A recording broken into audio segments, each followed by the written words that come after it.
എല്ലാ വർഷവും ജൂൺ 5-ന് ലോക പരിസ്ഥിതി ദിനം ആഘോഷിക്കുന്നു. ലോകമെമ്പാടുമുള്ള 100-ലധികം രാജ്യങ്ങൾ ലോക പരിസ്ഥിതി ദിനാചരണത്തിൽ പങ്കുചേരുന്നു.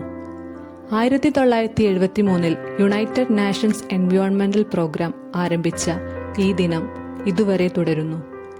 പരിസ്ഥിതിയെക്കുറിച്ചുള്ള അവബോധം പ്രചരിപ്പിക്കുക എന്നതാണ് ഈ ദിനം ആഘോഷിക്കുന്നതിൻ്റെ പ്രധാന ലക്ഷ്യം.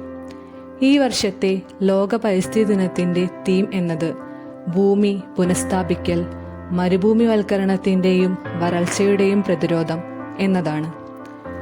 നമ്മുടെ ആവാസ വ്യവസ്ഥകൾ, വനങ്ങൾ, തണ്ണീർത്തടങ്ങൾ, സമുദ്രങ്ങൾ തുടങ്ങിയവ ജീവിതത്തിന് അത്യന്താപേക്ഷിതമാണ്. എന്നിട്ടും അവ മനുഷ്യന്റെ പ്രവർത്തനങ്ങളിൽ നിന്ന് വലിയ സമ്മർദ്ദം നേരിടുന്നു. പരിസ്ഥിതി വ്യവസ്ഥകൾ പുനഃസ്ഥാപിക്കുക എന്നതിനർത്ഥം മരങ്ങൾ നട്ടുപിടിപ്പിക്കുന്നതിനേക്കാൾ ജീവൻ നിലനിർത്തുന്ന സ്വാഭാവിക പ്രക്രിയകളും ബന്ധങ്ങളും പുനരുജ്ജീവിപ്പിക്കുക എന്നതാണ്.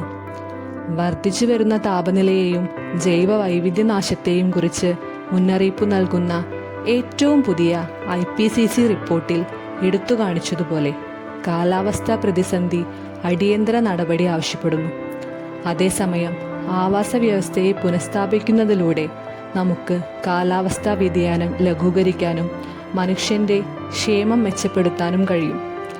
ഫലഭൂയിഷ്ഠമായ ഒരു ഭൂമി അതിൻ്റെ സസ്യജന്തുജാലങ്ങളെ നഷ്ടപ്പെട്ടാൽ സ്വയം മരുഭൂമിയായി മാറുന്ന നശീകരണമാണ് മരുഭൂമിവൽക്കരണം. ഇത് വരൾച്ച, വനനശീകരണം, കാലാവസ്ഥാ വ്യതിയാനം, മനുഷ്യപ്രവർത്തനങ്ങൾ എന്നിവ മൂലം സംഭവിക്കാം.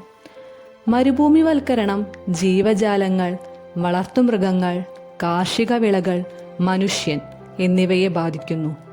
ജീവൻ നിലനിർത്താനുള്ള ഭൂമിയുടെ കഴിവ് കുറയ്ക്കുന്നു. മരുഭൂമിവൽക്കരണത്തോടൊപ്പമുള്ള ചെടികളുടെ ആവരണം കുറയുന്നത് കാറ്റും വെള്ളവും മൂലം മണ്ണൊലിപ്പ് ത്വരിതപ്പെടുത്തുന്നതിലേക്ക് നയിക്കുന്നു. വിവിധ മാർഗങ്ങളിലൂടെ മരുഭൂമിവൽക്കരണം കുറയ്ക്കാം. അതിലൊന്ന് കൂടുതൽ മരങ്ങൾ നട്ടുപിടിപ്പിക്കുക എന്നതാണ്. എല്ലാ വർഷവും ജൂൺ 5-ന് നാം മരം നടാറുണ്ടല്ലേ?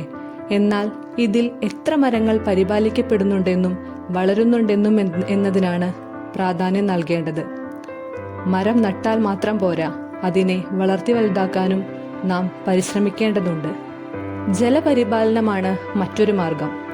നനഞ്ഞ സീസണിൽ എർത്ത് ഡാമുകളിൽ വെള്ളം സംഭരിച്ചാണ് ഇത് ചെയ്യുന്നത്. അതിനാൽ ഇത് വരണ്ട സീസണിൽ വിളകൾക്ക് നനയ്ക്കാൻ ഉപയോഗിക്കാം. മനുഷ്യനും പ്രകൃതിയും അഭിവൃദ്ധിപ്പെടുന്ന ഒരു യോജിപ്പുള്ള ഭാവി നമുക്ക് ഒരുമിച്ച് കെട്ടിപ്പടുക്കാം. ഓർക്കുക, ഇത് ഈ കാലഘട്ടത്തിൻ്റെ ആവശ്യമാണ്. നമുക്ക് ഭൂമിയെ സംരക്ഷിക്കേണ്ടതുണ്ട്.